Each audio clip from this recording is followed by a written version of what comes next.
Sir நாங்கள் வந்துட்டு இது மலைவாழ் மக்கள், நாங்கள் கடம்புக்குட்டை கிராமம் எங்களுது.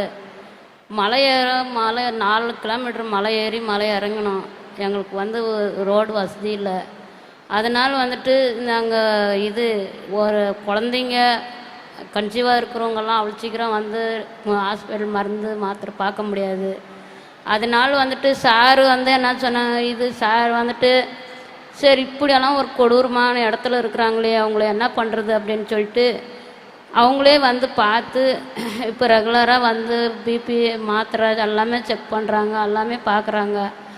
நான் வந்து கன்சீவாக இருந்தப்போ சார்கிட்ட சொல்கிறது கூச்சமாக இருந்து சொல்லவே இல்லை. சரி நான் சார் வந்தாங்கன்னா போய் ஒளிஞ்சிக்குவேன், என்ன பண்ணுறது அப்படின்னு ஒளிஞ்சிக்குவேன். எப்படி சொல்கிறதுன்னே எனக்கு தெரியல. அப்புறமா சார் என்ன பண்ணார், என்னடா நம்ம ஸ்கூல் பக்கத்தில் இருக்கிறோம்மா, நம்ம வர்றப்பெல்லாம் ஒன்றுமே எங்கே போகிறாங்கன்னே தெரியலையே, எதனால் போகிறாங்கன்னு ஒன்றும் புரியல அப்படின்னு சொல்லிட்டு சிஸ்டருங்களை விட்டு என்னை பார்க்க சொன்னாங்க.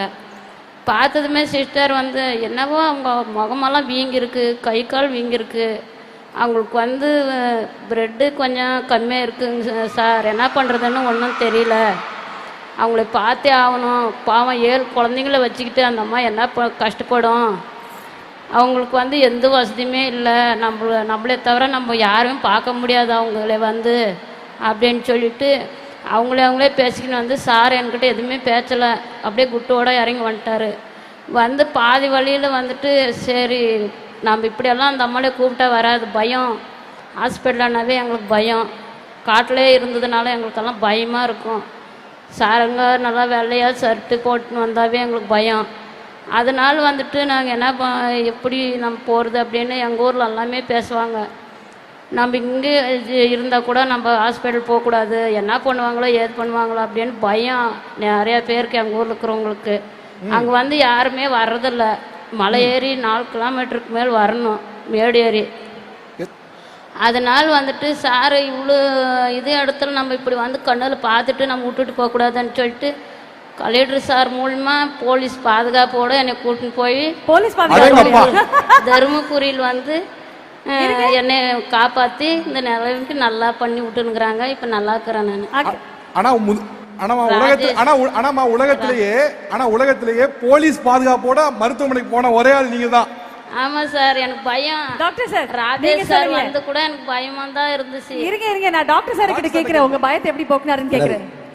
இவங்க மல்லம்மா வந்து 45 வயசு இவங்களுக்கு. இவங்க 10வது பிரசவம். 7 குழந்தைங்க உயிரோடு இருக்காங்க. 10வது பிரசவம் வெளியே சொல்ல முடியாம மறைஞ்சிருந்தாங்க. நீங்க வரும்போது மறைஞ்சிருந்தாங்களா? ஆமா. என்ன பண்ணுவாங்க? நாங்க செக்கப்புக்கு வந்து அந்த ஊருக்கு போகணும்னா 4 கிலோமீட்டர் மலை ஏறி தான் போகணும், யானைக்காடு.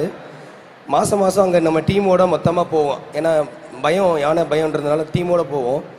அந்த மாதிரி ஒவ்வொரு டைம் நம்ம போகும்போது முன்னாடி தகவல் கொடுத்துருவோம், இந்த மாதிரி இன்றைக்கி டீம் கேம்புக்கு வரோம், யாராவது உடம்பு சரியில்லாமல் இருக்கிறவங்களாம் வந்து அங்கே இருக்க சொல்லுங்கள் அப்படின்ட்டு நான் தகவல் கொடுத்தா இவங்க ஒளிஞ்சுப்பாங்க. நீங்கள் வரும்போது என்ன பண்ணாங்க? நீங்கள் உள்ளே வரும்போது என்ன பண்ணாங்க? ஆக்சுவலாக இவங்க அந்த பாறை பின்னாடி போய் ஒளிஞ்சுப்பாங்க. ஓகே. அதுக்கப்புறம் இவங்க பொண்ணுக்கு ஒரு கதை இருக்குது. என்னென்னா 2021 பிரசவ வலி எடுத்துட்டு நைட்டு 1 மணிக்கு எங்களுக்கு ஃபோன் பண்ணாங்க. இவங்களோட பொண்ணு அவங்களுக்கு வந்து நைட்டு 1 மணிக்கு மலை ஏறி போய் நைட்டு அங்கேயே பிரசவம் பார்த்து தூளி கட்டி எடுத்துகிட்டு வந்து இவங்க பொண்ணு 15 நாள் தருமபுரி அரசு மருத்துவக் கல்லூரி மருத்துவமனையில் வச்சு இவங்க பொண்ணை காப்பாற்றுறோம், அந்த குழந்தையும். அந்த இதில் வந்து இவங்க என்கிட்ட சொன்னால் நான் கூட்டிகிட்டு போயிடுவேன்னு தெரிஞ்சு மறைஞ்சு இருந்துட்டாங்க. அப்புறம் நான் சிஸ்டரில் விட்டு பார்க்கும்போது மூஞ்செல்லாம் வீக்கமாக இருந்தது. பிளட்டு வந்து 3 கிராம் 3 கிராம் தான் ரத்தம் இருந்தது, ஹீமோக்ளோபின். ஆமாம், ஹீமோக்ளோபின். கூப்பிட்டு வரவே இல்லை. நான் சைலண்டாக கீழே இறங்கிட்டேன். கலெக்டர் சார், மதிப்புக்குரிய மாவட்ட ஆட்சியருக்கு ஃபோன் பண்ணி, சார் எங்களுக்கு ஒரு இஷ்யூ இருக்குது, போலீஸ் சப்போர்ட், ரெவென்யூ சப்போர்ட் வேணும் அப்படின்னு சொல்லி கேட்டு காலையில் 7 மணிக்கெல்லாம் மலைக்கு போயிட்டு கூட்டிகிட்டு போயிட்டோம். ஆனால் டாக்டர் 3 கிராம்னா ரொம்ப ஆபத்து இல்லையா? அனிமிக் ஆயிடுவாங்களே. அந்த ஆபத்து ஒன்று என்ன சொன்னாலும் கேட்கல, பயம். ஆனால் இத்தனைக்கும் அவங்க பொண்ணை நாங்கள் தான் காப்பாற்றணும். நான் தான் என்ன கூப்பிட்டாலும் வரவே இல்லை. அவர் 4 கிலோமீட்டர் ஏறி இறங்கணும். இவங்க விட்டுட்டு வந்துட்டாங்கன்னா இவங்களுக்கு மீதி இருக்க அந்த 6 குழந்தைங்களே பார்க்க முடியாது, யாருமே கிடையாது. கூலி வேலைக்கு போகணும், 50 ரூபா 100 ரூபா தான் ஒரு நாளைக்கு சம்பாதிப்பாங்க. அந்த மாதிரி இருக்க சூழல் இருக்கிறதுனால அவங்க வரவே இல்லை. அப்புறம் பண உதவியும் செஞ்சு கூப்பிட்டு போயிட்டு அட்மிஷன் பண்ணி பிளட்டு போட்டு குடும்ப கட்டுப்பாடு சர்ஜரியும் பண்ணி சார் 10வே கொஞ்சம் டேஞ்சரஸ் நம்பர் தான் சார். அதனால இவங்க இப்போ எல்லாரையும் பாத்துக்கிறாங்க. சூப்பர். எங்க அந்த யானைக்காட்டுல அவ்வளவு பெரிய சவால்லையும் தோணுது என்னன்னா, இவங்க இல்லைன்னா அந்த 7 பேரை பாத்துக்கவும் முடியாது, அவங்க ஹஸ்பண்ட்னாலையும் பாத்துக்க முடியாதுன்ற ஒரு சூழலா இருந்தது.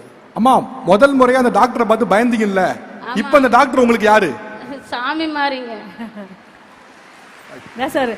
தமிழ் நிலம் தெரிந்த ஒரு மருத்துவர் அப்படின்றவரு நீங்க தான் சார். ஏன்னா ஒரு 7 பெண் குழந்தைகள் இருக்காங்க, அவங்கள பாத்துக்கிறதுக்கு இந்த அம்மா இருந்தே ஆகணும் அப்படின்னு நம்ம தேடி போய் மருத்துவம் கொடுக்கறதுன்னு ஒண்ணு. ஆனா தேடி போய் கொடுக்கும்போது கூட அந்த மருத்துவம் பார்த்து பயந்து, இல்லம்மா இது உங்க நல்லதுக்காக தான் அப்படின்னு கன்வின்ஸ் பண்ணி அவங்களை கூட்டின்னு போய் இன்னைக்கு ஆயிரக்கணக்கான பெண்களுக்கு முன்னாடி ஒரு முன்னுதாரணமாக நிக்க வைத்ததுக்கு டாக்டர் ராஜசேகர் உங்களுக்கு மனமார்ந்த நன்றிகள். Thank you so much.